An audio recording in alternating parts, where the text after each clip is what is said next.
everybody, and welcome to meeting number 18 of the Standing Committee on Public Accounts of the House of Commons. Hybrid. All our witnesses are in the room. Thank you very much for coming in today to see us in person. Conformément à l'article 108.3. Pursuant to 108 standing order, the Professional Services Contracts 2024 for the Auditor General of Canada Report 5 sent to committee on Tuesday. I think you all know. Comments through the chair. I don't think there'll be any outside debate, but should there be, just look to be recognized by me. Otherwise, we'll proceed in rounds as we always do. I'd now like to welcome our witnesses. From the Department of Citizenship and Immigration, Harpreet Kochhar, the Deputy Minister. Nice to see you. Thank you for coming in today. Jason Choueiri, Senior Assistant Deputy Minister and Chief Digital Officer, Client Service Innovation. Thank you for coming in today. Nathalie Manceau, Chief Financial Officer, and Matthew Oomen, General Counsel. From the Business Development Bank of Canada, Christian Satano, Chief Financial Officer. Thank you for coming in today.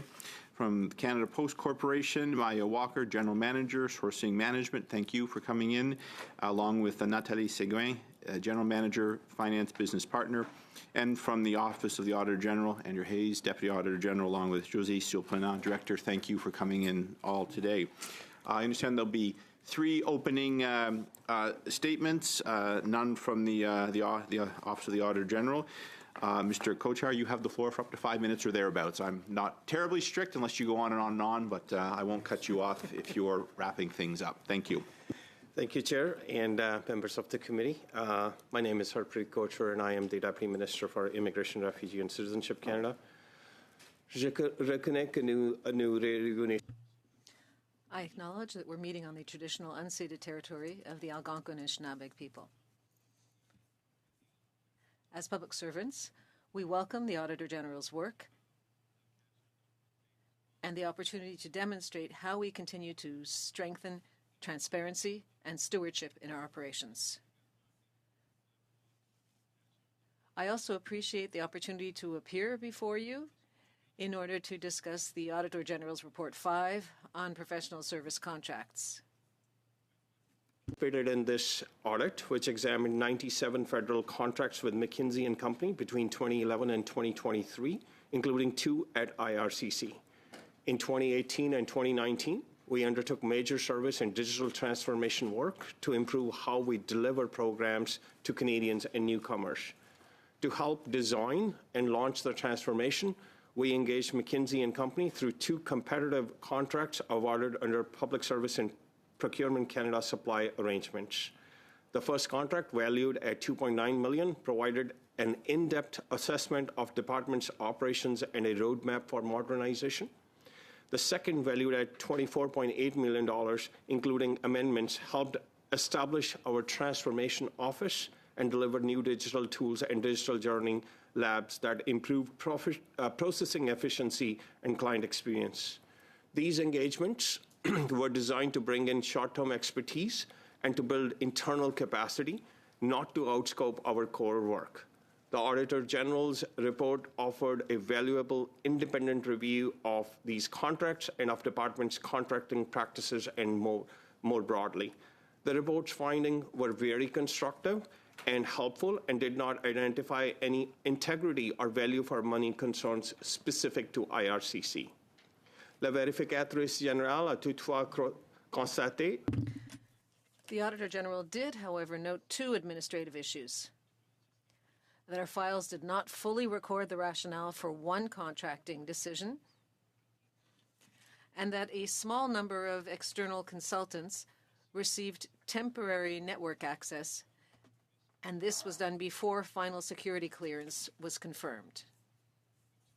Observations very seriously.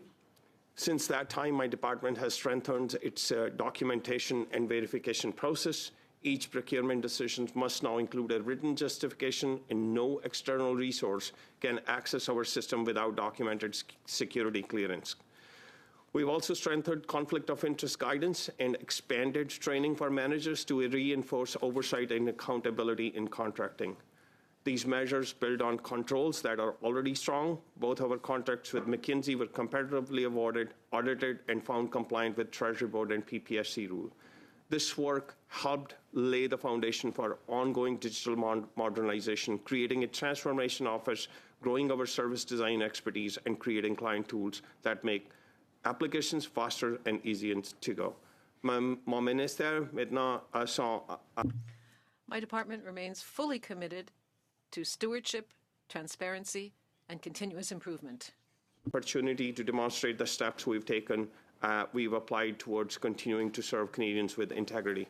We'll continue to work closely with Auditor General and central agencies to ensure our procurement processes remain rigorous, transparent, and constantly aligned with TB policies. Thank you. Je serai heureux de répondre à vos questions. Thank you. I'd be happy to answer any questions you may have. Up next is Mr. Satano. You have the floor for up to 5 minutes, please, or thereabouts. Yes, thank you, Mr. Chair and members of the committee. Merci, Monsieur le Président, chers membres du comité. Thank you, Chair and members of the committees. For over 80 years, BDC has played an essential role in the Canadian economy as the only bank fully dedicated to entrepreneurs. We support small and medium-sized business through financing, advisory services, and investment by meeting the needs that are unmet in the marketplace and by collaborating with private lenders, thanks to the expertise of our teams. Profitably, ensuring BDC is not a burden on the taxpayer while providing an annual dividend to our sole shareholder, the Government of Canada. Since 2021, BDC has paid more than $1.4 billion in dividends to the government, an approach that not only directly benefits our more than 107,000 clients who drive the country's economy forward, but the Government of Canada's balance sheet in support of every Canadian. Je suis ici aujourd'hui. I'm here today to answer your questions regarding the Auditor General's report on professional services, which focuses mainly on 2 McKinsey contracts.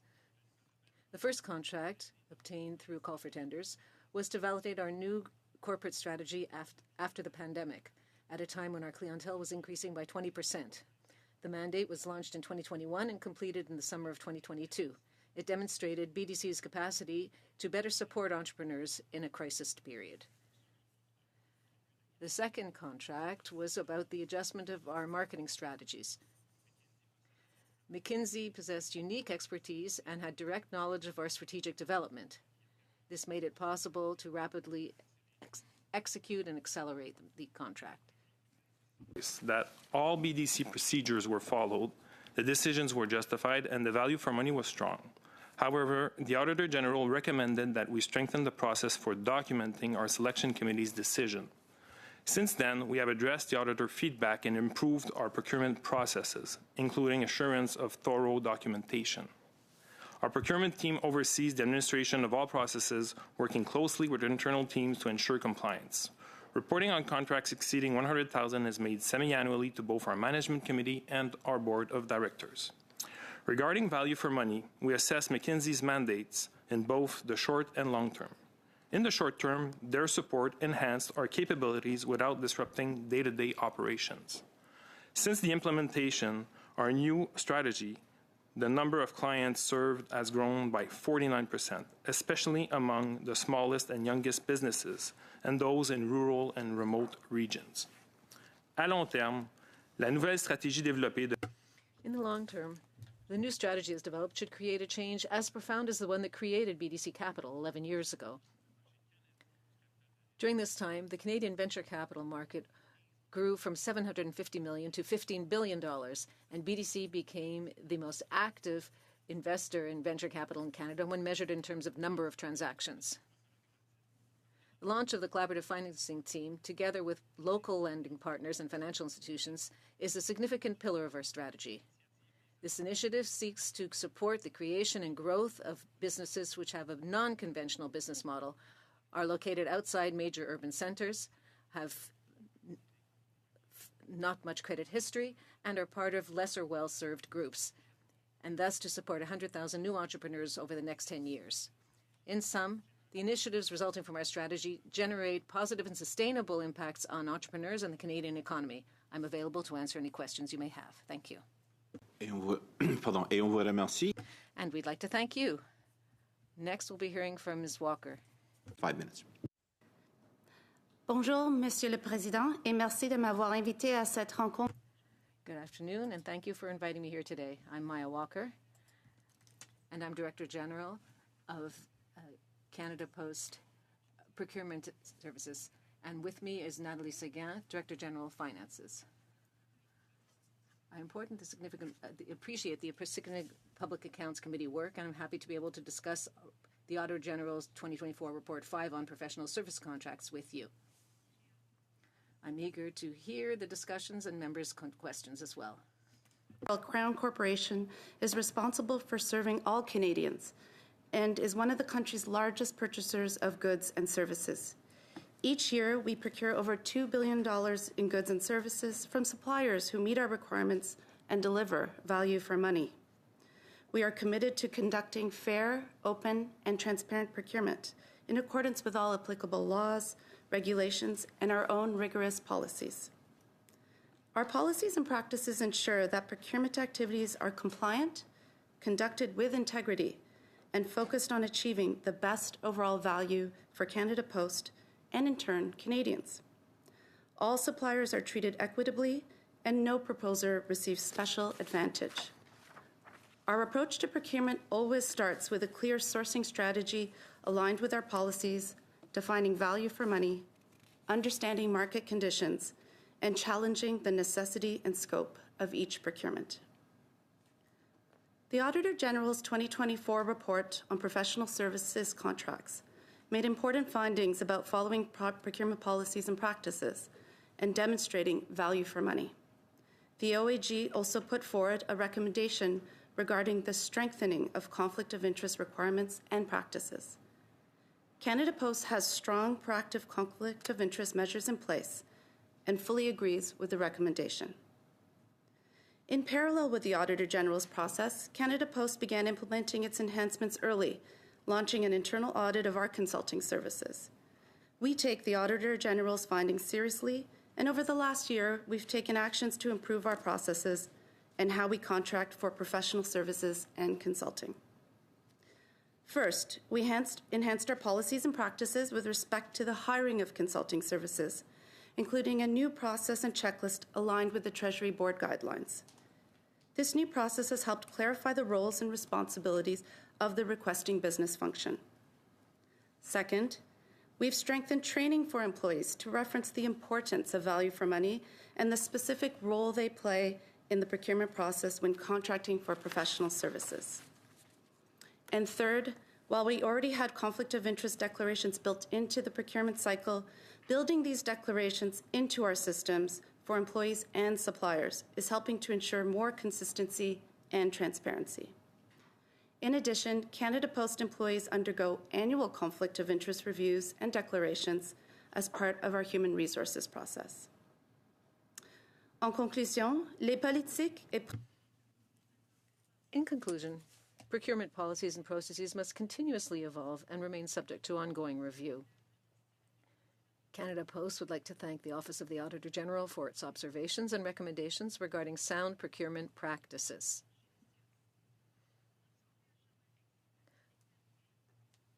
We are committed to continuously reviewing best practices and informing our employees of their responsibilities when obtaining professional services. For Canada Post, and for all Canadians, we will continue to procure goods and services in a fair and transparent manner, with a focus on delivering the best value. Thank you. Et merci beaucoup. And thanks to you. Our first round, which will consist of 3 members, 6 minutes each. Mr. Dettel, you'll start things off for us, s'il vous plaît. Merci beaucoup, Monsieur le Président. Thank you very much, Chair, and welcome to my colleagues, ladies and gentlemen. Welcome to your parliamentary committee, because you're Canadian citizens, and so this is your parliamentary committee. I'd also like to thank you and congratulate you for the quality of the French of those people who spoke before us. I'm convinced that those of you who are more discreet are already as equally able to speak both official languages, so thank you for that. My first question will be for Canada Post, Ms. Séguin and Ms. Walker. Ms. Walker, you talked about value for money. which means getting your money's worth, as you know. As you know, when the Prime Minister formed his new cabinet, he named a new Minister of Procurement, and one of the first issues dealt with was Post Canada, with a particularly critical eye. We understand that under Liberal management, they closed their eyes to this. But today, suddenly, they're saying, oh, people have to get value for money. But for years, they closed their eyes to what was going on. Ms. Walker, can you explain to us how it is that over the last 10 years, Canada Post Corporation accumulated a deficit of $5 billion? And at this time, if I believe what the minister said, you're losing $10 million a day? Thank you for the question. In French, I'll be answering in English because it's easier for me. So for the Post, very much so welcomed the announcement by the government and in our current situation. Yes, over the period of time where these contracts were being reviewed, Canada Post has been in a financial situation with the erosion of letter mail since 2006. And our financial situation as a result from COVID and the loss of the parcel business with new players coming into the market. With the new announcement, we very much so welcome that. We put forward our transformation plan regarding the need to, the changes that we need to make to be able to be solvent. Our goal is always to find revenue that comes from the products that we deliver and not from the public. And we are hoping that this plan can get us there. La COVID peut avoir le dos large dans bien des situations. Well, COVID can take the blame for a lot of situations, but quite frankly, in this case, the world has changed completely in terms of the way in which things are being delivered. I think you're better placed to know this than anybody. All the people listening to us deal with private distributors, whereas before there was no question asked. People turned immediately to Canada Post. Personally, I'm a big fan of the post office. I like the post office, and I'm very well served in my writing. I'm saying that frankly. Just because I have a sorting center in my area, but I'm well served. But as a manager and as a member of Parliament and as a Canadian taxpayer, to see that we have lost $5 billion, and at this time we're talking about $10 million in losses every single day, this is not something to be happy about, and I'm sure you agree with me. Now, when you gave contracts to McKinsey, didn't you ask them how we could have some completely new approach? Because that could have been an interesting conversation. We're dealing with a new world here right now versus what the world was like 10 years ago. And for 10 years, not only has little been done constructively, because this led to a $5 billion deficit and $10 million in losses every day, didn't McKinsey help you about that? For procurement, including our consulting requirements, we are looking at the services that we need to help inform our current situation. At the time when, sorry, so apologies for that. I'll get my train of thought back. So again, when we have requirements, especially when we deal with consulting requirements, we have a need, and we look at that need on a case-by-case basis. At the time, Canada Post, yes, was in a position where we were losing money, and we are continuing to. And now we have put forward that plan to help us get out of that. The consulting service, that was a requirement to look outside of the expertise that we had in-house to help inform on a more global scale how we can come out of those services, how we could come out of the current situation that we're in. Ma question maintenant va être à M. Cochard concernant l'immigration. Now I have a question for Mr. Cochard about immigration. Mr. Cochard, it was under your jurisdiction that Canadian passports are issued. At the same time as you had contracts with McKinsey, Canadians sadly remember that there was a major passport crisis where people had to line up and wait and practically sleep in the corridors before getting a passport. Has McKinsey helped you resolve that problem? Mr. Chairman, just to mention this, that McKinsey was actually hired to do more of a departmental plan or strategy development for digitization, which was in the processing side of things, not on the passport side of things.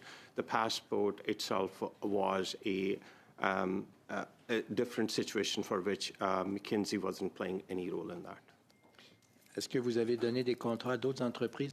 Did you give any other companies contracts to help you get out of that crisis, which was 100% manufactured by your department when it came to passports? Mr. Chair, again, the aspect of actually addressing that situation was done through internal resource and working with ESDC. Just to clarify, IRCC is actually the policy authority. However, ESDC is the authority which is dealing with passport, provision to all the Canadians. Much. Suivant, Ms. Tessa-Dirksen. Next, Ms. Tessa-Dirksen. Thanks, Mr. Chair. Welcome, everyone. And through you, Mr. Chair, I'd like to start by asking my questions to Mr. Kochar. So IRCC and immigration in general has been under some scrutiny lately, right, including by this new government, of which I am a new member. And I know that's resulted in some review of policies and changes to temporary foreign workers and international students and so forth. So I feel this meeting is actually quite timely to have you here to talk to you about this particular report. So I'll note, one of the things the Auditor General's Office was particularly concerned about was the pervasiveness of non-competitive contracts. And the report notes, though, that IRCC's 2 contracts were, in fact, competitively offered. Does IRCC always require competition for the contracts that they put out? Mr. Chair, the contract which is done by IRCC is based on the Treasury Board guidelines. So up to $3.75 million, we have the ability to do it in. Otherwise, we do have a PSPC, which allows us, but they are always done through competitive processes. Okay, so I'll ask about the policies in your department. So you said it's Treasury Board policies that you follow. So any contract over $3.75 million would have to be competitively offered. Is that correct? Mr. Chair, anything above 3.75, we would actually go first to PSPC, and they would actually assist us in standing offers, and that for anyone which is anything below 3.75, we do have internal capacity to do that competitive process. Again, both are competitively done. Okay, great. So tell me a little bit about the benefits that you see in having that competitive process within your policies. So the benefit of having a competitive process is to actually be very transparent and very upfront with what are the requirements and what are the tangible benefits we are looking for from those contracts. At times, we are looking for diagnostics. For example, the first contract which we had with McKinsey it is just an example. We were looking to see, is there an ability for us to design a roadmap or a strategy for digitization and improving the client experience, given the fact that we were experiencing a high volume and increasing wait times for the processing. So that was actually done just to make sure that we had a very clear task authorization to develop that strategy, give us a roadmap, and that is what it ended.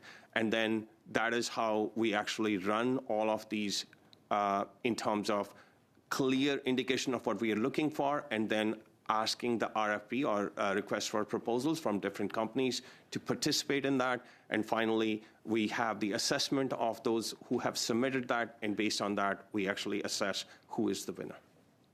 Okay, and that sort of leads into my next question about the RFPs. I'm going to refer to paragraph 5.31 of the report. And the Auditor General found that 4 of the 28 contracts that they reviewed were awarded through a competitive process, 2 of which were your department. And the report also found that it looked like some procurement strategies were actually structured to make it easier for this particular service provider, McKinsey, to be awarded the contract. So for IRCC specifically, McKinsey was the only service provider, I believe, to submit a bid. Was that correct? To my knowledge, it was not. There were a couple of them who submitted the bid for the first one, and that is how it was. It wasn't just McKinsey. Okay. I do believe as well, referencing back to the Auditor General's reports, that there were some concerns that some bidders found the criteria rather restrictive, or maybe even too restrictive for their purposes. I believe IRCC did respond to some questions and address some concerns from bidders. Can you talk a little bit about what was involved with that? Sure. So, Mr. Chair, what was asked of us was to actually clarify about what are the tangible things which we were looking for in that. There were questions asked about clarity on what we were requiring. We actually did answer those questions. We also shared those answers with all the people who were bidding for that one. Okay, I'm going to follow up with one more because I believe the Auditor General did have a concern about some of the data tracking or collection with one set of, I don't have it right in front of me, but there was one contractor, one bidder that there didn't seem to be a lot of data about their concerns or the responses that IRCC gave. Are you familiar with that particular case? I'll have to turn to my colleagues because that might help. Yeah, thank you, Mr. Chair. So there was questions around the requirement for level of expertise and just the proof of having done similar kind of work at the scale that we were asking for. And there was a request for us to change some of the criteria. We did not accept that, and that's where that question came, and that was the follow-up on that. The point from the OAG's point was that we did not document necessarily all the details of the rationale, which we now require as part of all our processes to have detailed rationale. We have a disposition log for all our processes today. Okay, so out of the report and out of that recommendation, you've already addressed how you're going to correct that in the future going forward. Have you seen any actual tangible positive results from implementing that new policy? So we have implemented it, and with several of our recent competitive processes, we've engaged very collaboratively with industry, and it's created a much richer kind of experience and a better kind of set of bids at the end of the process. So yes, we've seen a positive aspect of this. Thank you. I'm afraid that is the time. I'm sure we'll come back and pick this up. Suivant, c'est Monsieur Lemire pour 6 minutes, s'il vous plaît. Next, we have Mr. Lemire. You have 6 minutes. Thank you. Thank you, Chair, and thanks to each of you for your presentations and your attendance today. I'd like to begin with Mr. Kochar. The influence of the initiative of the century had all kinds of impact on the IRCC's policies created by Dominique Barton, the big boss at McKinsey. Right now, we're in a world where Canada and Quebec's ability to intake people is affected, to welcome new people. In a population growth analysis of supply report, Matthew Sayman, a policy analyst from IRCC, wrote, and I quote approximately, as an immigration manager, policymakers must understand the misalignment between demographic growth and housing and the way in which permanent and temporary immigration influence demographic growth. Why did you listen to a private management firm paid millions of dollars when your civil servants had plenty of competence and skills to be able to develop policies in immigration? So, Mr. Chair, just to mention this thing that the immigration levels, which we submit every year to the Parliament and are presented, are based on a lot of consultation with different stakeholders, and that is how it is presented. It is not based on any specific individual or any specific entity's ideas on how the growth of the population should be. In this case, specifically, if I'm getting the question right, it is about us trying to actually get information from different sources. For example, this year, when we presented this immigration level plan, we consulted over 1,200 stakeholders, which included different chambers of commerce and different academics and so on. So it is a part of that. And while our internal policy people also give us that advice, we actually put it all together to see what is the best. And this year, for example, we in 2025, which was presented in 2024, we changed the course and we reduced the number of permanent residents. That was for the first time in the last 12 years that we have gone down rather than going up into that. So which is, again, a testament of our assessment, which is based on what is the public opinion research, what our policy folks are saying, and what we are hearing from our stakeholders. McKinsey avait été engagé pour développer. McKinsey had been hired to develop and implement various transformation strategies. Their mission was based on the examination and development of tools for digitization. This was Christian Fox, Deputy Minister of Immigration, who now works in the Privy Council, had said, to a parliamentary committee in November 2023. In fact, how is it that time frames took so long so that in Canada, if McKinsey was supposed to provide such incredible expertise?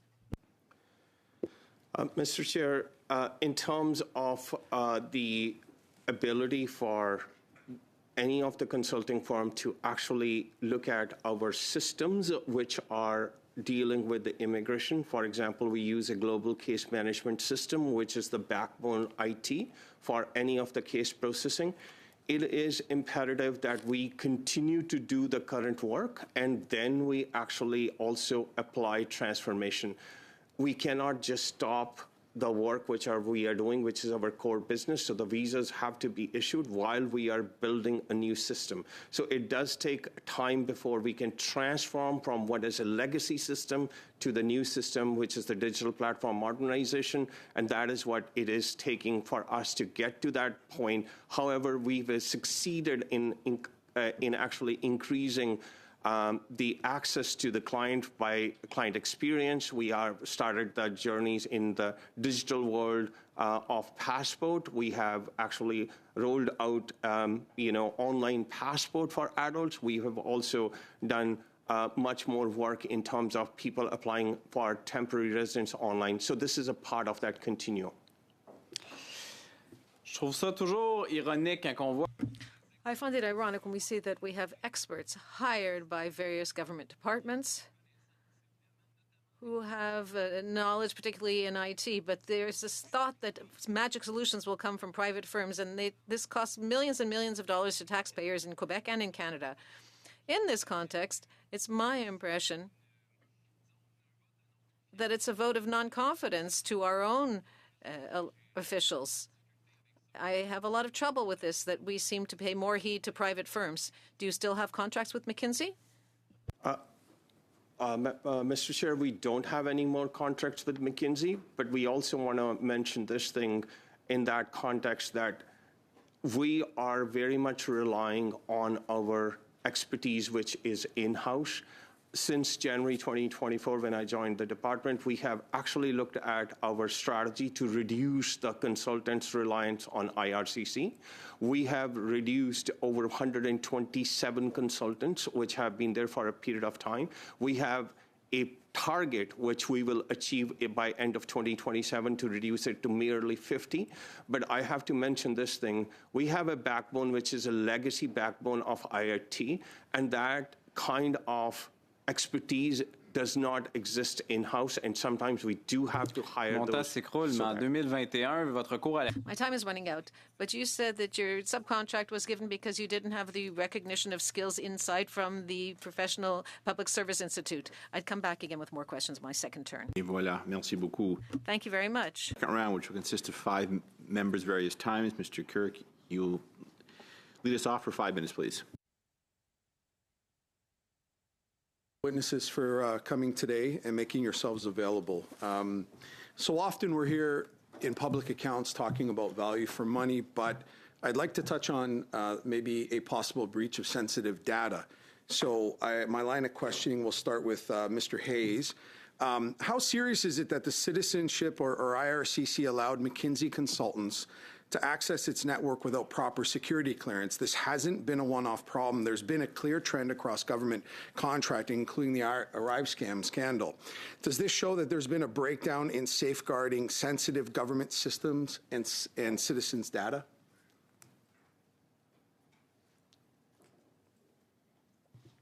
Thank you for the question. From our perspective as Auditor General, we want to see the rules followed in every case. And one of the fundamental controls both in terms of security of government information and protection of confidential information and privacy, is to have security clearances in place before access is given to government servers, networks, et cetera. In this case, we identified that there were 5 individuals that had access to IRCC's network without a valid security clearance. I will say that when IRCC became aware of that, they stopped the access right away, but that should be something that is identified up front and controlled up front. Thank you. I do agree with you, and that's why it's very concerning when someone like me who's new in Parliament, that we would have, the general public would assume that these procedures are in place to safeguard people's data, not only when alarm bells start ringing. But thank you for your answer. My next question would be for Mr. Kochar. Am I pronouncing that right, sir? Kochar? Kochar. Sorry about that. Thank you, sir. The report found that 5 McKinsey consultants were granted IRCC networks access without valid security clearances. Who approved this access, and what systems or data were exposed? Mr. Chair, to my knowledge, there was a situation where their security clearances were pending and they were given access, but they received the security clearance, but in between that time, that they did not have that security clearance. They did actually have access to the data. None of the data, Mr. Chair, is actually shared or is on any other McKinsey kind of domain. It always remains on our network, and they can have access, but they cannot copy or transfer it anywhere. So that might be understood. Thanks for that answer. But it doesn't. It actually now has. I've gotten another question. So what you've said is that they've applied for security clearance, were okay to start working without a clearance, then they got their clearance. Now, I understand that all the systems stay on your system, but you have 5 people from McKinsey that have access to sensitive data that weren't cleared yet that had access to that data. So again, my question, which is actually more concerning, that protocol broke down because they applied for it and nobody could wait till they got it for them to start working, if based on your answer. So again, who approved the access and what systems and data were exposed? Now, if there's something that you can't say in camera because it's sensitive, I do understand that on what was exposed, but what could be exposed? I would be guessing what would be exposed onto that because I wasn't really, I am not sure what they were, but to my knowledge, it was about the work which we were doing were actually allowing them an insight into how we do our processing in terms of getting them to understand our way of processing the applications, and then from which they could find efficiencies by leaning the process or by using digital tools. If you allowed 5 people, not you personally, sir, but if the IRCC allowed 5 people to access that type of data into the processing of immigration, I view that as highly sensitive data. That means that data could have gone out and people could be jigging the system to get into Canada. Am I correct in saying that? Mr. Chair, I think that is a little bit of an extrapolation. What I am trying to say is what we actually do in processing is sometimes to give them an idea. So, for example, I'm just using an example for training purposes. We would actually do have trainees to come in and look at some of the applications which we have already processed just for in that case. I am not privy to the details, Mr. Chair, if I may, but I actually do believe that it wasn't something which I would say was a data which was taken away. It stayed on our system. You can't guarantee that, though, correct, sir? I cannot speak about that. I do thank you for your honest answers. Thank you, sir. That is your time. You can pick it up again down the road. Ms. Yip, you have the floor for 5 minutes, please. Thank you, Chair, and thank you to the witnesses for coming today. And Mr. Kochar, I seem to remember you coming under another department, Health, and so it's good to see you here in a different department. Mr. Satano, You mentioned in your opening statement that BDBC did not wish to be a burden on the taxpayer while providing dividends, which is commendable. What value for money did BDBC provide to the taxpayer? Concerning just overall? Yeah, just overall. Yes, for sure. While using the consultants, like, did they save you money? Did they help BDBC? Yes, perfectly. Yes, so basically, when we use consultants, it's really important to note that we do it to complete our talent, which is in-house. So they really have the expertise where they tested and validated our assumptions. So the big value for money is they helped us define the new strategy that we will enhance for the next 5 to 10 years. So we're still in it today. They gave us deep insight of how other financial institutions were approaching the market. We have to go back time, and this was post-COVID situation where people were very, very busy with responding to various government programs. So everyone was really busy with that. So it was really important that we get that insight and that value for money from them. So basically, today we can say we increased by 49% the number of customers served throughout all of Canada for Canadian entrepreneurs, passing from 72,000 to roughly 107,000 today. So all of this was also part of the new strategy that we implemented following the mandate that we worked on, and we worked with McKinsey. Did McKinsey provide unique expertise, as you mentioned in your opening statement, that in-house couldn't provide?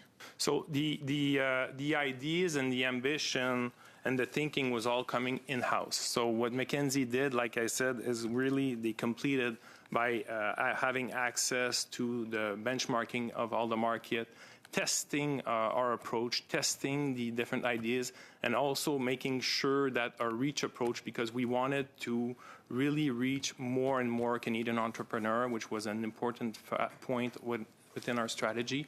So that was really something that was a success following the implementation of this strategy.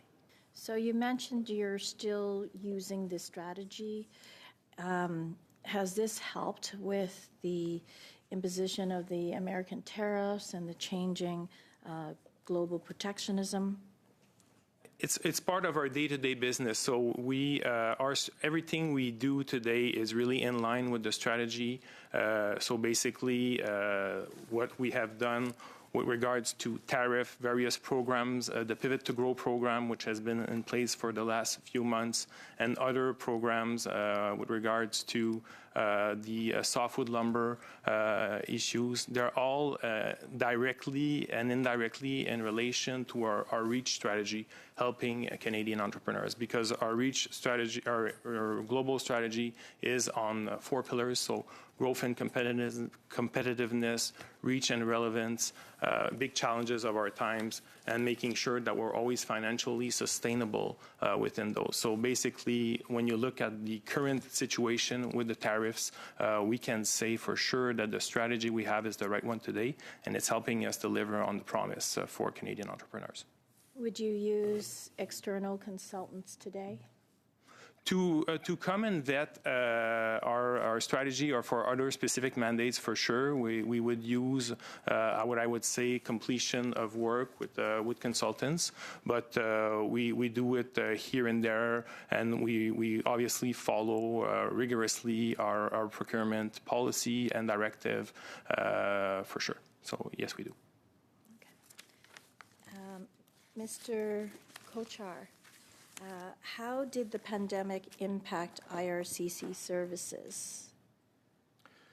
So pandemic, Mr. Chair, was something which actually really exposed the need for us to do things differently, given the fact that we were looking at transforming our ways how we would deliver visas, To us, that was a huge backlog which occurred over time because there was pent-up demand for the visitors and others to visit. So there was a need for us to look at effective, quick ways so that we can assess the applications and then actually issue or refuse the visa. And that is what we were focused on, given the fact that we also were looking at making sure the human capital which would come in assist us during the COVID crisis, whether they were personal support workers or others, they could actually come and contribute to us. Thank you. That is your time, Monsieur. Suivant, encore une fois, c'est Monsieur Lemire pour 2 minutes. Once again, Mr. Lemire, you have 2.5 minutes this time. Mr. Kochar, according to the Public Service Professional Institute, there was subcontracting in IT because there was no skills on the intern. There were problems of recruitment and retention because the staffing processes took too long. And there was a need to increase the number of human resources via subcontracts, and there was no funding for certain positions. So you invested $104 million in various $634 million by preferring to use subcontractors rather than the expertise in the public service. But in the budget, you had said that there was modernization of the digital platform was going to be $827 million over 5 years. You asked for an additional $134.8 million in 2025-26. This means that we've spent more than $1 billion in modernization in addition to the various IT services I referred to earlier. So why don't you trust in-house services? And can you tell us what you are currently assessing the cost of the modernization project as now in 2025? So, Mr. Chair, I'll answer a part of that, and then I'll turn to my colleague, Jason, if you permit. First of all, as I earlier said, we have great trust in the internal capacity which we have, but our internal capacity also needs some surge support in cases where we are under crisis situation, in case we are modernizing, in case where we are actually building new systems.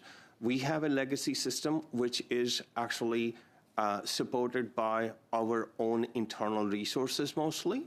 And there are times when we will need to bring in new folks from outside, whether they are subcontractors or specific expertise for a specific period of time, so that we can build something new onto that.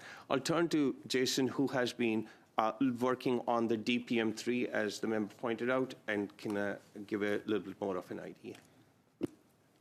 Mr. Chair, so to answer the other part of your question, we actually do value the public services contributions. We've actually hired as part of digital platform modernization. On a embauché plus que 300 nouveaux. We hired over 300 new employees. Nearly half of those employees came from our department. We have training data for improving skills, and the others came from outside, but they are employees for our department at this time. Part of this is for the private sector. We do need some kinds of expertise, which is not accessible within the public service, as mentioned by the Deputy Minister. Modernization, such as the digital modernization, is complex, and we're working with new platforms that have never been used by us, so it's important to have the expertise, which lies with the private sector this time, to train our employees so that they can use the platform and evolve with it. That's our strategy. It's not just for the private sector. We're also investing a lot in our own employees. As I've mentioned, we've already hired over 300 new employees. Thank you. Next, Mr. Stevenson. Minutes, please. Thank you. I will start with Mr. Hayes with similar questioning to in the previous times when we've talked about the contracts. Can you just kind of review for me why there is such a difference between some of the rules and regulations in regards to how they deal with things within the departments versus in the Crown corporations and why they're different and what some of those differences are? Yes. So the rules that apply for government departments and agencies are set by the Treasury Board Secretariat, Treasury Board itself, and the work that PSPC, the Public Service Procurement Canada, does. Those rules apply across the board to departments and agencies. Crown corporations are at an arm's length from the government, and they are able to have their own procurement policies. However, they are subject to some of the broader requirements of the law, like trade agreements, that sort of thing. That's basically what I wanted you to say. So, but with that, would it not be advantageous to have the instructions to Crown corporations to have at least at minimum the same standards as the departments, even though they have different requirements? I think that's a policy question. I think it comes down to the intention of having Crown corporations operate under a different model than the government oversight that happens centrally. I think, though, that it is reasonable to expect that the Crown corporations will try to construct their procurement processes to benefit from competition and the best services that can be achieved at the lowest price for the taxpayer.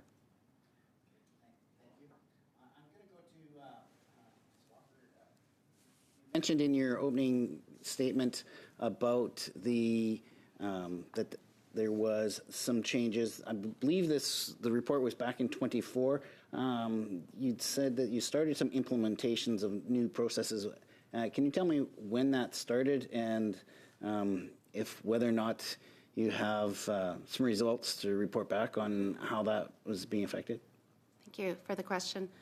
Yes, so following the Auditor General's report, we also ran an internal audit to look at our process and policies, looking for improvements, taking some of the observations that were put forward through the report, and following as well the release of the report, following some Treasury Board guidelines that were released regarding best practices around putting in place professional services. So we started there. The results of that line up with also our commitment to the government to reduce our consulting spend following the McKinsey review. And it really just lines up with the best practices of the policy and the policies that we have in place. So with that, has that contributed to your, for Canada Post in their changes in analyzing how they're going to be structured in the future and how that's affecting their negotiations with they've had with their union that was on strike? When we have requirements for consulting, we start with asking ourselves the questions of whether that work can be done in-house, if there is an enhancement that needs subject matter expertise that we don't have. In the case of the work that was done prior to where we are today, we looked at expertise around the market, the new entrants in the market, how we can find new ways of developing and creating revenue for Canada Post so we do not have to depend on taxpayer money and be self-sustainable. And so that was the work done over that 12-year period as observed by the Auditor General. And today when we have requirements for consulting, we use those guidelines that we have put in place to help us review the requirements we need, develop the right sourcing strategy if the requirement is needed across any types of goods or services that we buy. So at this point, you don't have any major results to say we've changed X, Y, or Z to make some improvements on, so they can stem these $10 million losses that you've got? Post has put forward its transformation plan to the government. That was done in early part of November, resulting from the announcement of our minister, allowing us to do the recommendations put forward in the William Kaplan report. So again, we were very excited to see that announcement come out and to put some of those strategies in place to put that plan forward. We look forward to the refinement and the finalization of the plan with the government. And the endorsement of it so we can start acting on it. Thank you. That is your time, I'm afraid. Over to you, Mr. Osborne, for 5 minutes. Thank you, Mr. Chair. part of the role of the Auditor General is to ensure that we're doing things, or departments are doing things the way they should be, and sometimes to suggest a better way of doing things. And I think in the report for IRCC, we've seen some of that. So, Mr. Kocher, I wonder if you could, the Transformation Office, if you could talk a little bit about that. Did that start as a result of the recommendations of the Auditor General's report, or was that something that was in process prior to? If you could guide us through what the Transformation Office is doing, and you had indicated in your speaking remarks that it would create operational efficiencies. Will it create spending efficiencies as well? Thank you for the question. So, Mr. Chair, just to mention this thing that Votre micro est fermé. Your microphone isn't turned on. Okay. Pardon. Again, thank you for the question. So, Mr. Chair, what we had mentioned, what I had mentioned in my opening remarks was that there was for us to look at gaining efficiencies, we actually had asked McKinsey to look at a roadmap for transformation, and that was the genesis of Chief Transformation Officer and Chief Transformation Office. This was much earlier than the Auditor General's report on that. What it did was to actually look at how can we develop that strategy so that we can be more effective, efficient, and client-centric in terms of processing of visas, and that was the main aspect of that. We have a diverse workforce which is in the 51 different countries who are also engaged in processing. We have a central processing here. We have a system which can be, the legacy system which we are transforming right now was unable to cope up with that kind of pressure which was coming in terms of volume of the applications, and it needed an overall change in that. So the transformation strategy and the Chief Transformation Officer were focused on, is this the system which we will actually try to correct, or should we rebuild that system? So that is one of the things which we actually looked at, and we are embarking on building a new platform, which is the digital platform. Second part of that was also to see how we can actually go towards online, because most of the paper filing of the application took too much time in moving from one place to another. So online or digitization of that, example is the TIA, our temporary resident. We have actually embarked on that.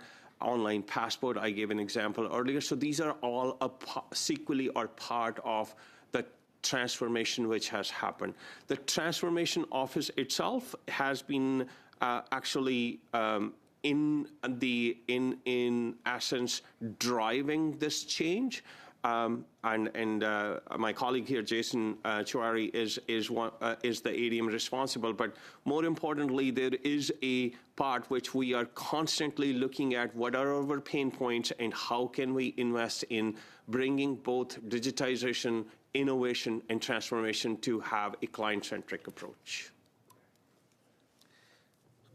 Thank you. So, Mr. Kocher, the processing efficiency and the client experience is improving. Presumably will continue to improve over time. You know, as we move more and more into the future, we will see more and more people relying on online application and usage. Will we see fiscal efficiencies as a result of this work? Mr. Chair, the translation of the fiscal efficiencies is also a part of our assessment, which is what we call benefit realization. And the benefit realization is as we move from paper-based to the more digital, there are efficiencies in terms of less of a requirement of individuals' use of other automated techniques. And yes, there is efficiency, which is fiscal efficiency, which is realized during this process. But I have to mention this very clearly, that this efficiency is over a period of time, because while we are actually building this new system, we have to continue with the legacy system, which has to still function in the back end, so that by the time we can shift onto that, then we can disengage the previous system, and then that's when you will see the bigger efficiencies. Thank you. That is your time. Suivant, we'll now begin our third round, which will consist again of 5 members, various times. Monsieur Detel, vous avez la parole pour. Mr. Deltel, you have the floor for 5 minutes. Thank you, Chair. Immigration is a delicate subject that must be dealt with in a humane way. We have to avoid having to be number heavy or number light. It's not about having the most or the fewest. The idea is to have what our capacity is to welcome new people, and that should be the benchmark. The ability to welcome new people is a question of housing, jobs, and public services such as health and education. And then if you measure them, I see that you are proposing challenges that are not the right ones. I think you have to have regional approaches. Mr. Kochar, when the Liberal government announced a target of 500,000 people to immigrate, who made that decision? Was it the government, or was it McKinsey that suggested this number? Thank you for the question. So, Mr. Chair, every year the department actually pulls together the immigration levels plan, which actually is a 3-year plan, but in reality is the first year, which is the one which we actually implement, and the other 2 forward years are for debate for the next session. Monsieur Kochar, je veux pas avoir la façon de faire. Je veux savoir c'est. I don't want to know what the modus operandi is. I want to know who made the decision. Was it a McKinsey suggestion, or was it the government who made this? So it is always an advice, Mr. Chair, from the public service and from the department. This is based on a lot of consultation. This is not about McKinsey. Pendant plus de 5 ans, il y a eu un chemin irrégulier. For over 4 years, there was an irregular pathway that was originally illegal, and then I'm talking about Roxham Road. 113,000 people came into our country via Roxham Road after an unfortunate and awkward tweet sent out by our Prime Minister. Did McKinsey suggest keeping Roxham Road, or was this the government? So, Mr. Chair, if I'm understanding the question right, McKinsey had no role in, guiding us over whether it was Roxham Road or anything related to that. Irregular migration, that was a challenge which we faced along with CPSA, and we worked on it. Nous avons assisté au cours des dernières années une augmentation. In recent years, we saw a strong increase in the number of students requesting immigration permits as students. But unfortunately, and this was pointed to in several newspaper articles, this was really a sham to be able to get into Canada. Who decided to substantially increase the number of student immigrants? Was that the government on the recommendation of McKinsey? Not Mackenzie King, but McKinsey. Deuxième fois, je fais cette erreur-là. That's the second time I've made that slip.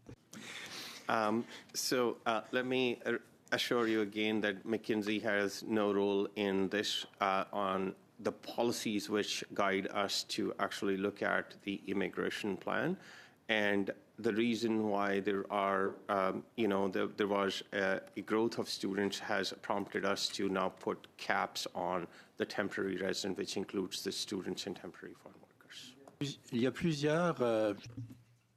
There are several departments dealing with immigration. There's temporary immigration, there's student immigration, there are temporary workers, there's irregular immigration. There are all kinds of different departments. So altogether, Mr. Kochar, how many outstanding files are there under the jurisdiction of Immigration Canada? So, Mr. Chair, let me say this thing, that we actually are looking at a vision of managed migration. However, we have 3 kinds of immigration which is happening. One is the permanent residency, which is under the 3 categories of economic, family, reunification, and humanitarian. The second is temporary residence, which includes the visitors, the ETAs. Oui, on connaît ça. Mais ce que je vous... We're familiar with that, but I'm asking you specifically, How many pending files are there at this time? Mr. Chair, I'll need some precision on that. Pending files on. Le dernier chiffre qu'on a The last figure we saw was 1 million. 1 million files pending. And all of the members of parliaments around this in the House of Commons can testify to the fact that every single day, if not every week, we receive dozens of cases of citizens calling us who have a problem with immigration. This afternoon, I got another one in my writing. So how many cases are pending in the department at this very time? Can you give us the figure, yes or no? To be more precise, I can take the undertaking so that we can give you the figure. It fluctuates as more people apply. We don't have a control over who applies, and that actually brings the backlog. Comment ça se fait? Pas qu'il y a Point of combien de order. cas? Just Point one of second. order? Okay, you might not need a point of order, Ms. Schiff. Okay, Mr. thank you. Dettel's time is up. Mr. Co-Chair, would you like to provide that information in writing to the committee? You said there's 3 different buckets. Is that something you'd undertake and get back to us in written reply? I was mentioning, Mr. Chair, that the 3 different buckets of how we actually do our immigration files. If we are looking for the numerical value as to how many are pending files in each category, yes, we can provide that as of today. Why don't we, or whenever you add it up, but yeah, within the next couple of weeks, we usually look for answers within 3 weeks. Would As point in time today. I get it, yeah, thank you. Appreciate it. Do you still have a point of order, Miss? That's okay. I thought we would just lasso it off. Yeah. So thank you very much. And over to Ms. Tesser-Dirksen again for 5 minutes, please. Thank you, Mr. Chair. If I could, I'd like to ask some questions of Mr. Citano, and I'd like to direct you to paragraph 5.34 in the report, in the Auditor General's report.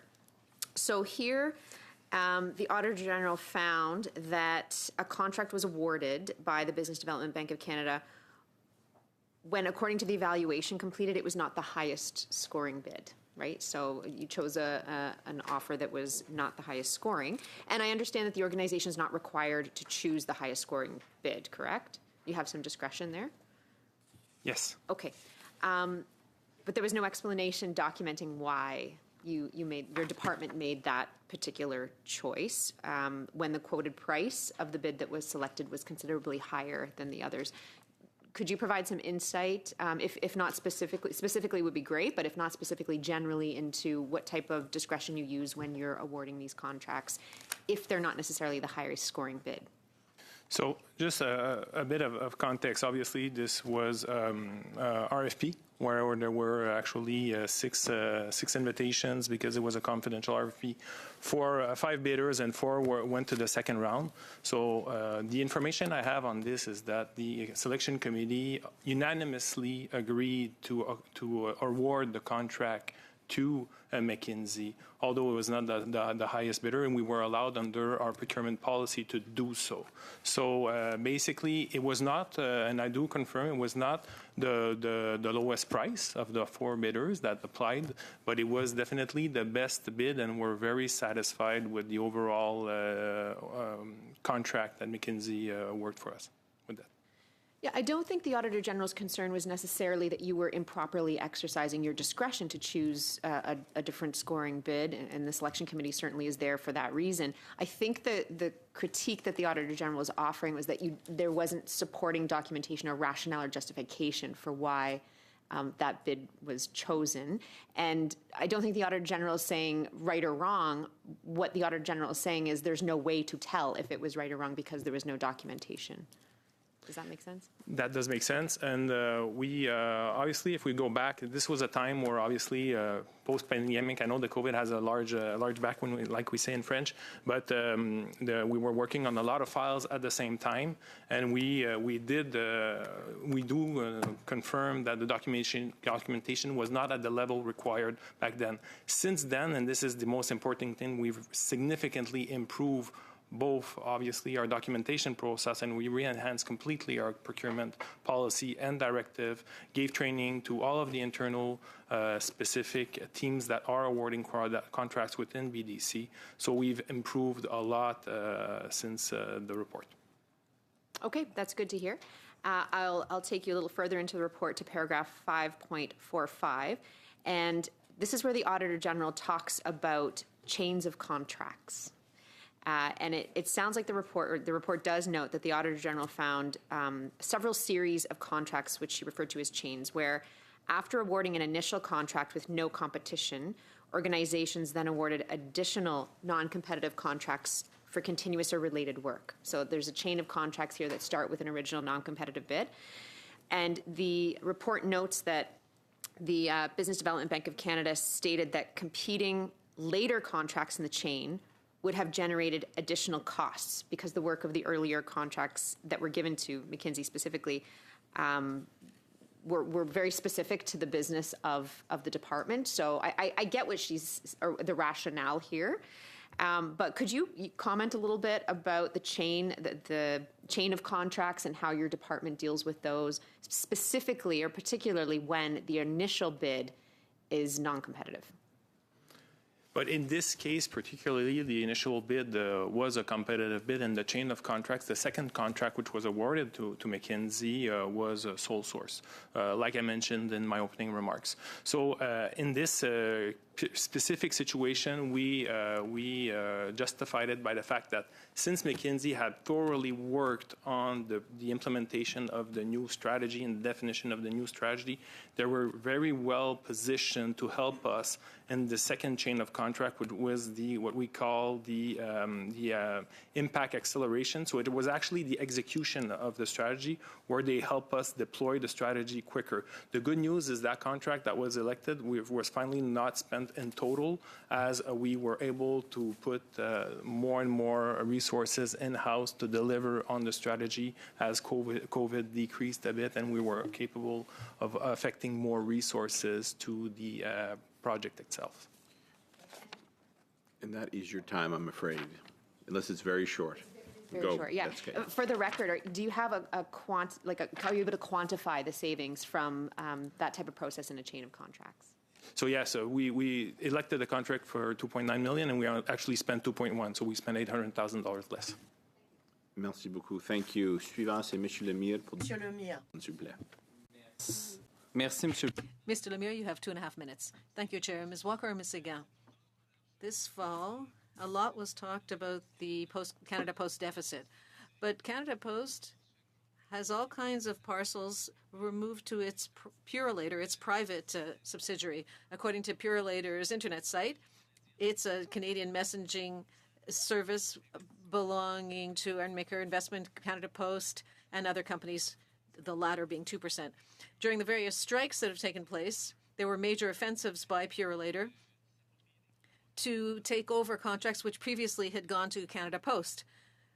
So Purolator is competing with Canada Post in this very marketplace, especially in the regions. Why are you competing with yourself? Why are you sabotaging yourself? Merci pour les questions. Thank you for the question. Again, I'm sorry, je vais répondre en anglais. I'm going to answer in English. Functions as an arm's length company, although that there is an ownership by Canada Post, and maybe Nathalie, avez-vous quelque chose, the percentage of ownership on Firo? Oui, je peux vous aider. Donc, merci. Yes, I can help you. Thank you for the question.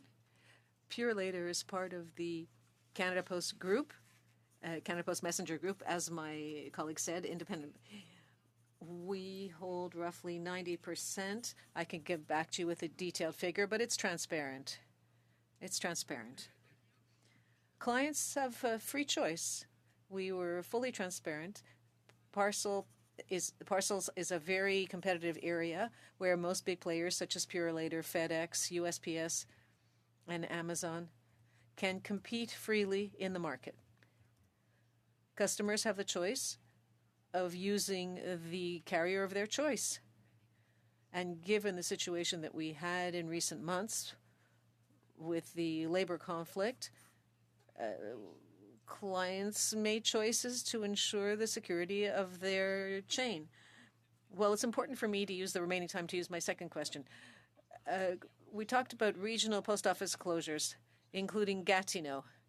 For Canada Post, Gatineau is regional, or Valleyfield is regional. Can you give us the definition of what a remote area is versus urban and versus rural? Can you do this in writing? As a procurement organization, I would like to take that one away. I don't have the exact definition of the rural and urban locations. That is thank you for fine. That is Merci. exactly what the minister, or the member was asking for. So if you could respond within a couple of weeks, that'd be great. Thank you. Suivant up next, Mr. Kirk again for 5 minutes. Thank you. I'd like to continue some questioning with Mr. Kochar, please. So like my colleague was saying, you were explaining, or maybe I want clarity, you consult stakeholders, McKinsey may or may not be one of them, and then you bring your immigration recommendations to government. Is that correct? That is correct, Miss. Okay. And the government has the last word, or the Liberal government would have the current government, which is the Liberal government, or the last government, which is Liberal government, would have the final word on saying yes and no. Is that correct? So actually, the procedure is to table it to the Parliament, and that is our recommendation from the minister. So that is how it is. Thank you for that clarity. So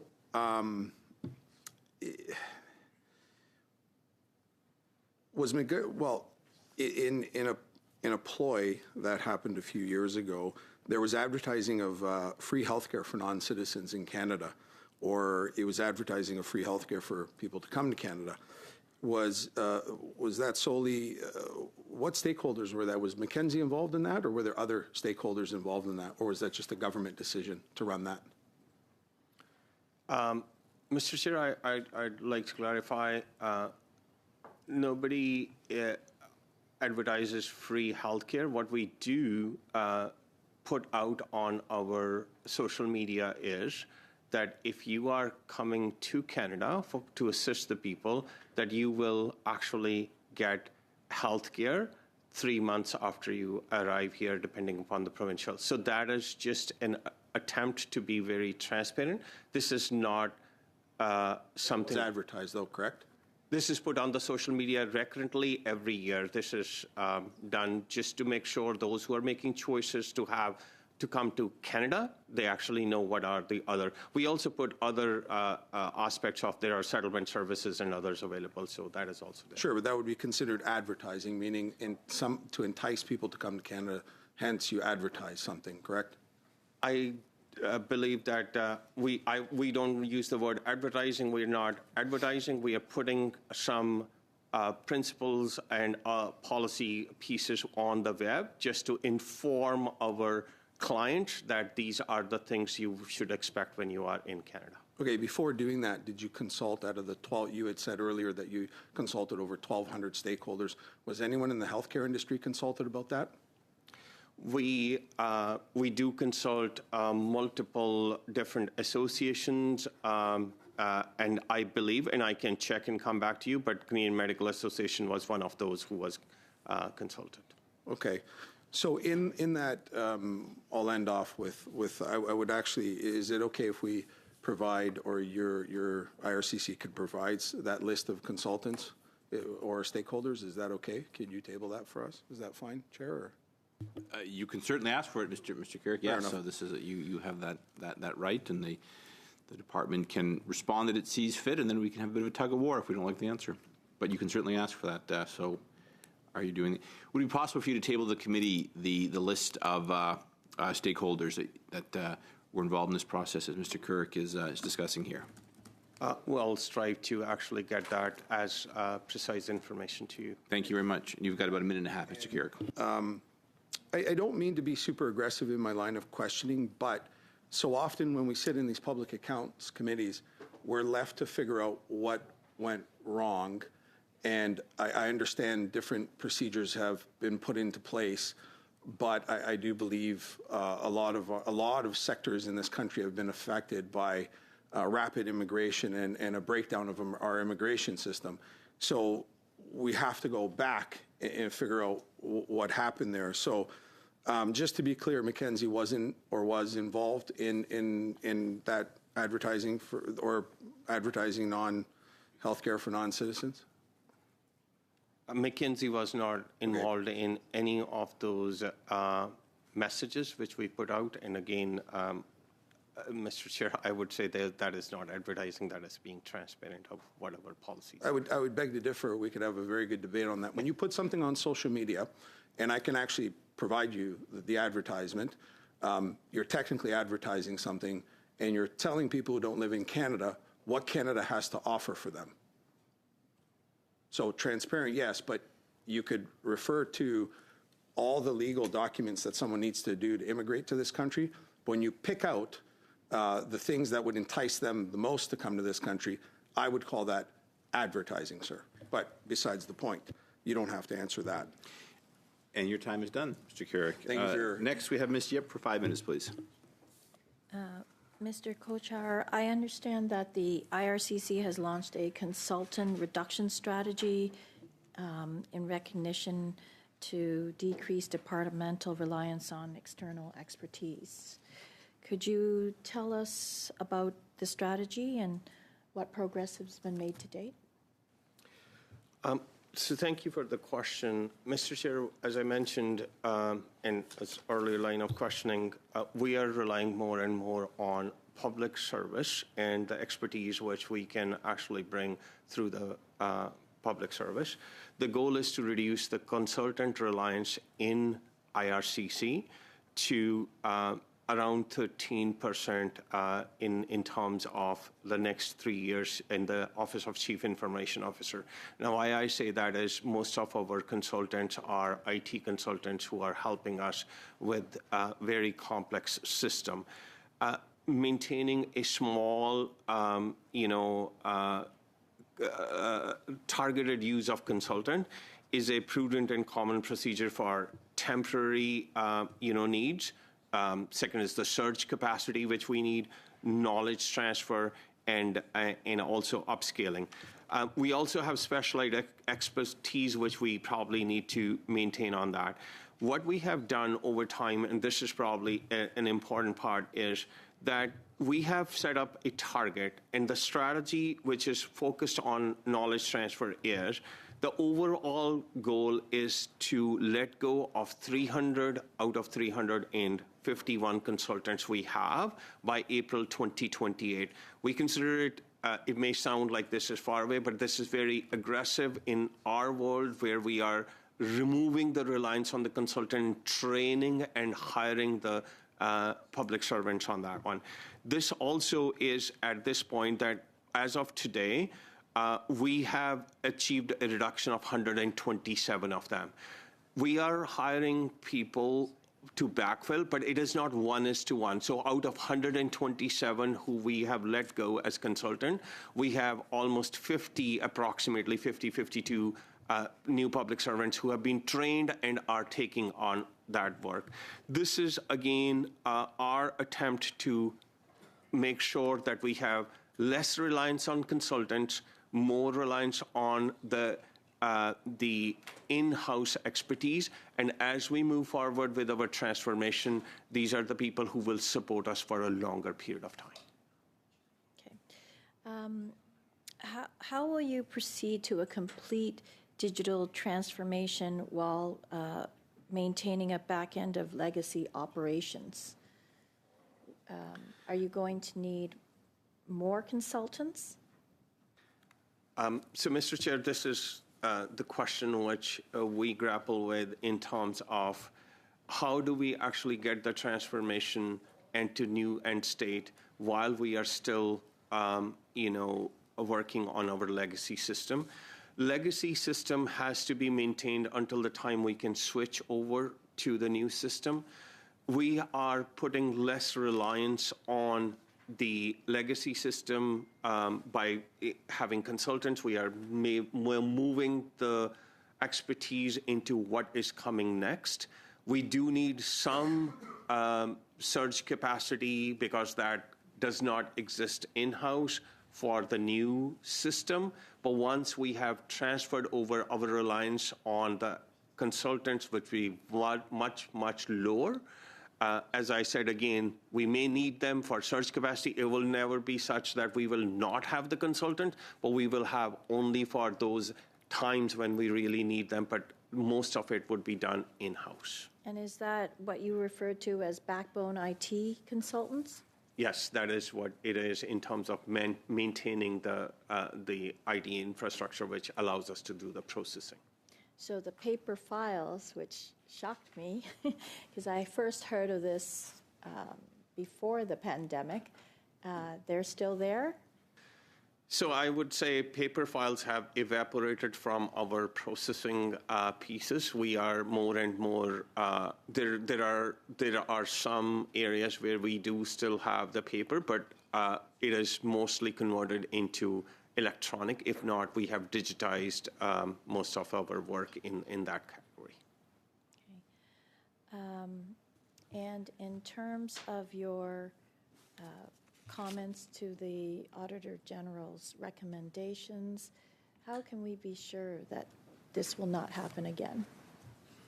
So we have, Mr. Chair, revised our procedure. We are making sure that nobody actually gets any access to our system without having a proper approval of their security. Secondly, we are making sure that any of the questions which are asked during the RFP process are transparently actually available to all the bidders. And should we need to actually revise the RFP, we will do that. This is something which we have done in addition to also firming up our conflict of interest and many other suggestions which came from the Ombuds office too. Thank you. That is your time.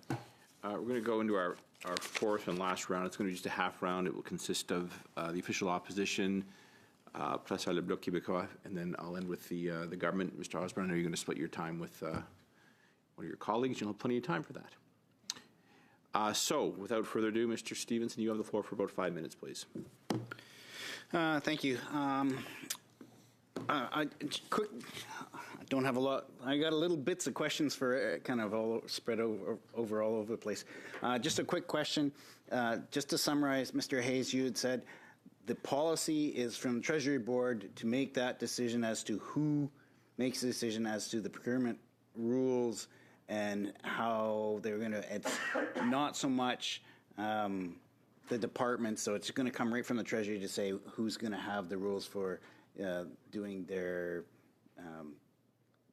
contracts and that sort of thing, different when they're different from just making sure that it's the government that's making that decision. It's not the departments. They're being told which way to do when it's Crown corporations versus departments. The government sets the policy for departments and agencies. The Crown corporations set their own policies. Mr. Kosher, going off of what some of my colleagues had said, not to belabor the point about advertising, but in the transparency of information, when you stated that the individuals, when they come here, they were going to get X amount of health care available to them, were they actually informed as to the state of our health care with lineups and not getting doctors and poor access and the state of our healthcare system, or is it just stated that, oh yeah, you're going to get free healthcare when you get here? So, Mr. Chair, as I mentioned earlier, these are the things which we actually put on the web just to make sure the people are aware of when they arrive.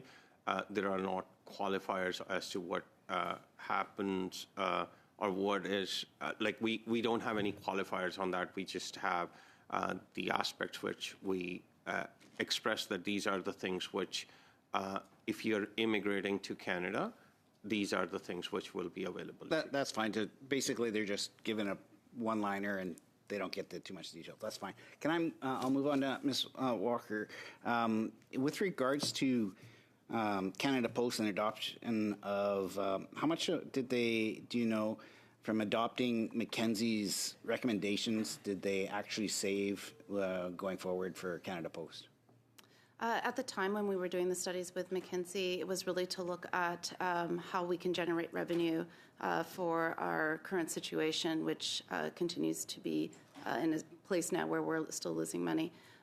So we are in a position now to put forward those recommendations. And also, they were enhancing internal decisions that Canada Post themselves were making. They provided insight, but at the end of the day, it is our teams that are putting forward the plans that were just released to the government. Did Canada Post have some mitigation with regards to the conflicts that Mackenzie might have with simultaneously advising their global competitors such as Amazon and UPS? Did they take into any consideration that that might not always be the same recommendations from either side? So again, at the time of this, the time that we were doing work with McKinsey, Canada Post was looking at various ways. Since that time, letter mail continued to decline. The market did change considerably post-COVID with new entrants. And so that information, as subject matter experts in those very strategic, specific needs, was taken into consideration and then enhanced with our own internal knowledge and understanding of the current market. How much time do I have? One left. I'll probably just see my time because I won't be able to get through that. I will take you up on that later on. Okay, thank you, Mr. Stevenson. Well, you've got a minute. You have another. You're good. All right, thank you very much. Suivant, c'est M. Lemire pour 2 minutes. Next is Mr. Lemire for 2.5 minutes, and maybe even a few additional seconds with Mr. Stevenson's time. Okay, I'll take it. Thank you, Chair. Mr. Kochar. I thought your answer to my colleague from Milton East was interesting in terms of paper use. In 2019, you talked about, you implemented a program for $68 million to revamp the asylum application system for Canada to help improve borders.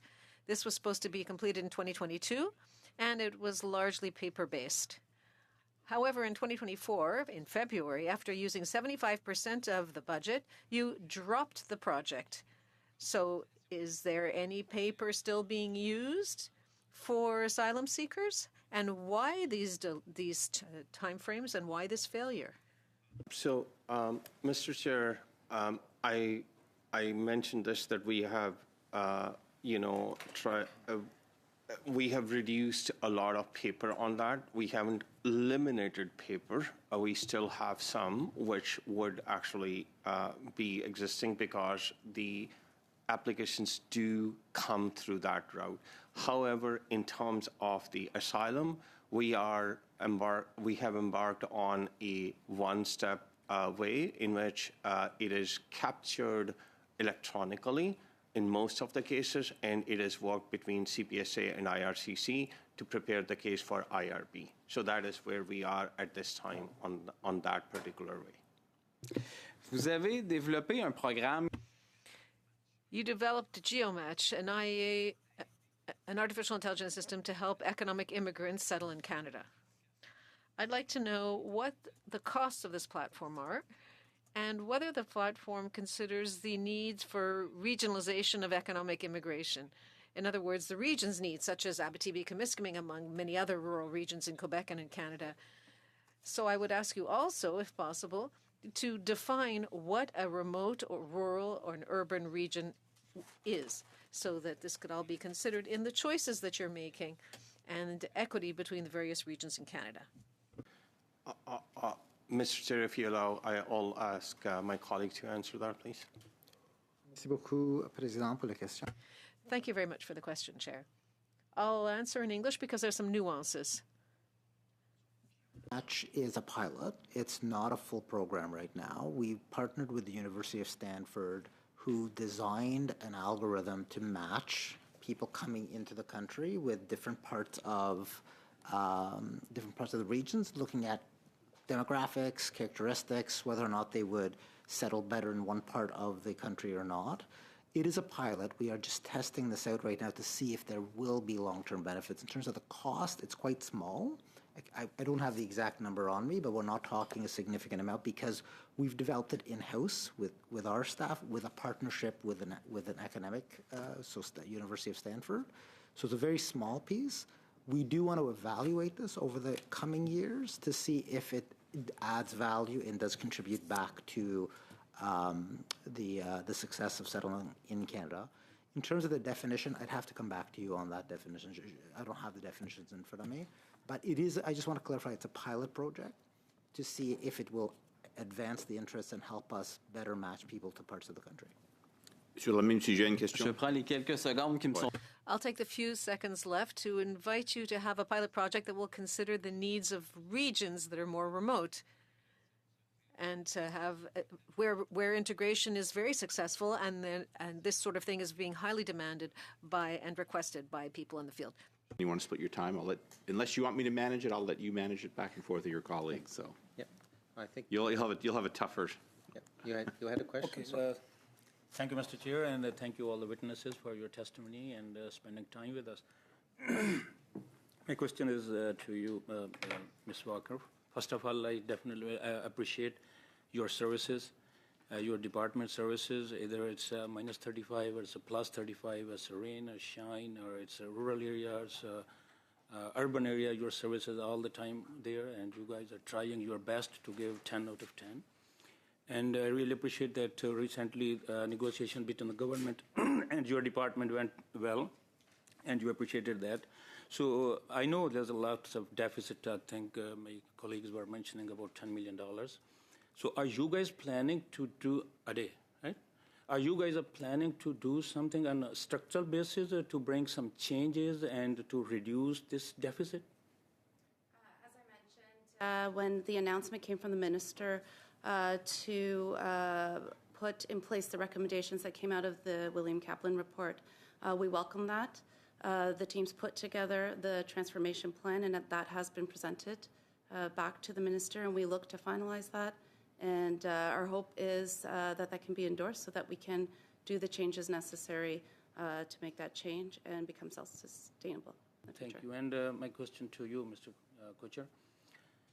You guys said you guys are transforming from paper to digital, everything. So what are you expecting efficiency-wise? Like how many percentage you think your efficiency will be enhanced, will be improved once you change and this transition completes?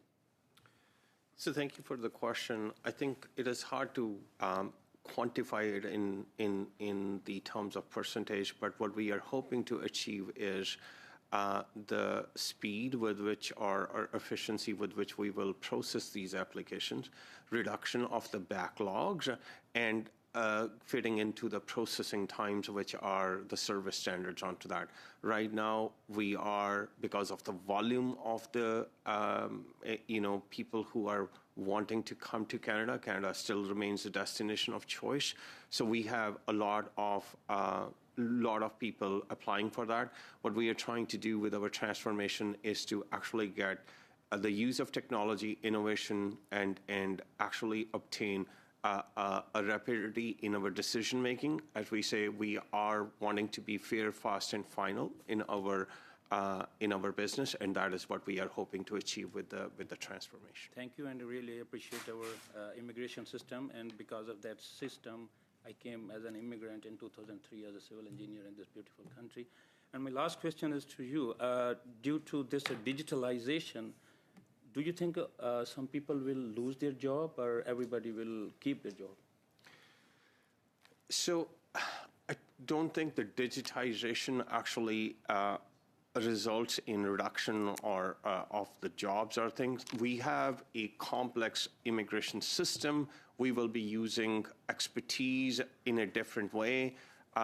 It's hard to predict that will advanced analytics, will automation or artificial intelligence or others will make an impact on that. It is only possible to see that once we actually adapt those technologies, fit into our business, and see what is the outcome of that. But what we want to achieve out of this is, as I mentioned earlier, an efficient system which is actually to the betterment of the client experience which we serve. Thank you. And Ms. Walker, are you guys bringing artificial intelligence in your department too?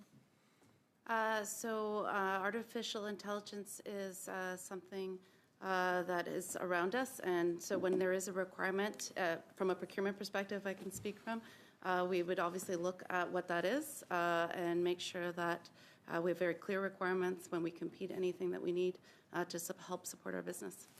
Thank you. Thank you very much. Thank you. Thank you, Mr. Mr. Osborne, take 2 minutes. You've learned a valuable lesson here today. Thank you. Mr. Chair, have you ever read the story, Give the Mouse a Crumb? Yeah. Thank you very much. Mr. Kocher, you've answered the question already, so I will ask Mr. Satano and Ms. Walker. Can you tell us your plans to move away from consultants and rely more on in-house capacity and expertise? So we have to understand in the banking environment, the majority of the consultants are from the IT teams. So in the way the structure is done, we have a percentage of those that workforce that are consultants versus in-house employees. We have reduced significantly the number of consultants over the past 3 to 4 years. And still going down, but we'll never get to zero because we'll always need that specific, I'd say, consultation expertise to complete the work from the employees. And sometimes there are specific projects that only last for 1, 2, or 3 years, and then you hire your consultants for that period of time. And it's much more efficient and much more profitable for us to work that way.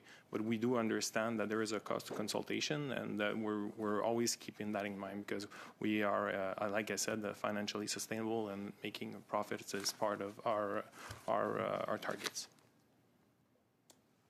Thank you. On our side, as well as the implementations that we put in place regarding our process, following the guidelines of the Treasury Board, that has really helped us. And the training that we've done, again, with the business function owners around really understanding the role they play into making sure first that consulting is needed. This is not work that can be done in-house, day-to-day activities. Usually where we would continue to use consultants would be where we need advice outside of our subject matter expertise, looking at other global postal industries, looking at the competitors in the market that we're in. And we have also, I can commit, and maybe Natalie, you have a number, we have reduced considerably since the report and since the government's recommendation to reduce consulting in our operating spend, making sure our investments are appropriate. I don't know if you have anything you would like to add. No, I think we're following as well the direction of the Government of Canada to reduce consulting spend. And for Canada Post, this is less than 1% on our overall $7 billion operating expenses. Okay, thank you. Mr. Kocher, a question for you. Based on your opening remarks, you had talked about strengthening documentation and verification processes. Can you elaborate on that? So, Mr. Chair, we have multiple ways how we actually detect fraud, making sure that the documentation which is submitted to us is actually verifiable through different ways. For example, bank statements or the language kind of rules. All of that to say that we have actually embarked on something which would allow us to clearly verify with a connectivity to, for example, financial institutions, to the other academic institutions. I'll give an example. We do get the students who apply and they have been accepted by the university. They have put in a note which says that they have been accepted in this university. We actually connect through portal with that university to make sure that it is true rather than just believing on the document. So there are a few of those things which we are putting in place so that we can have the ways to interact digitally with the different parties, and that actually strengthens both our fraud detection and the document verification, and that's what we are focused on. Thank you. Just before I wrap things up with just a couple of comments, Mr. Hayes, you didn't take any time off the top. Would you like to have any last words here as we just to help the committee and the analysts wrap this hearing up today? Yes, thank you, Mr. Chair. Maybe a few comments on each of the entities here. So there were many questions about Canada Post's situation, and indeed it has been it's been a challenging one for the Crown Corporation. I would note that in our financial commentaries over the last number of years, we have raised the fact that Canada Post, as required, has been submitting its corporate plans, but they haven't been approved. And the magic in this is that Every Crown corporation has to do that every year, but if their corporate plan is not approved, they have to follow the previously approved corporate plan. In the case of Canada Post, we've highlighted that the delay in approving corporate plans has had a negative impact on their financial situation and on their ability to move forward with projects. So that's something that, of course, the committee will likely be studying when looking at the public accounts. In terms of Business Development Bank of Canada, I think some of the questions today have highlighted what we raise as probably the most important feature for them, which is documenting the reasons behind decisions. And one of the members' questions were right on point. I would say, just to emphasize that, quantifying how much will be saved when choosing to stay with a contractor instead of opening up another competition is a way to show that the public interest wouldn't be served by running another competition. So that's still in the vein of documenting reasons for decisions.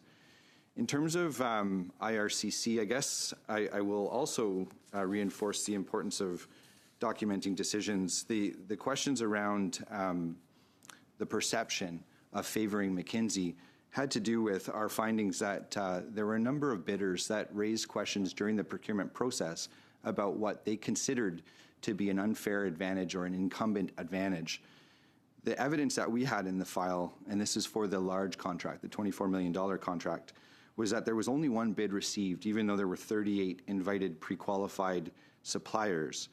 They asked questions about the requirements and were told that the requirements wouldn't be changed.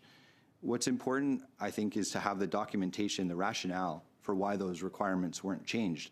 We, as the Auditor General's Office, are not in a position to say whether or not the competition was unfair or anything like that, but to address the perception of unfairness, you need to have those rationale documentations.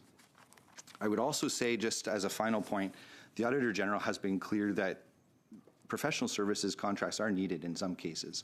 There will be surge capacity. There will be cases where you have expertise needs that you can't have in-house. And there will be cases where, for example, you might want an outside perspective on something like transformation because you get different ideas, fresh ideas, or validation. What we have said many times, what's important is that the reason for contracting needs to be documented. You need to have a clear perspective on how much it's going to cost, and you need to make sure you're getting the services that you're contracting for. So those would be my comments today. Thank you. Thank you very much. Enlightening as always. Before I close things up, I just want to be clear on something. I was maybe sounded a little bit passive. The committee, of course, has the right to request for documents. I know they did on several witnesses. I know we're curious to hear about the information around rural post office in particular. And Mr. Kochar, the request for stakeholders doesn't seem to be state secret. And I just want to remind witnesses and urge them to be as forthcoming as you can. The committees on Parliament do have great latitude to request additional documents, and I always encourage witnesses to be as forthcoming as possible. When I say tug of war, that's a very polite way of saying we can be difficult. So I do encourage you to be as forthcoming as possible. On that note, thank you very much for the witnesses for coming in and for their testimony today in relation to the study of the Report 5, Professional Services Contract of the 2024, Reports 5 to 7 of the Auditor General of Canada. This meeting is adjourned. Thank you very much. We'll pick it up again here Thursday with the Secretary of State for the CRA.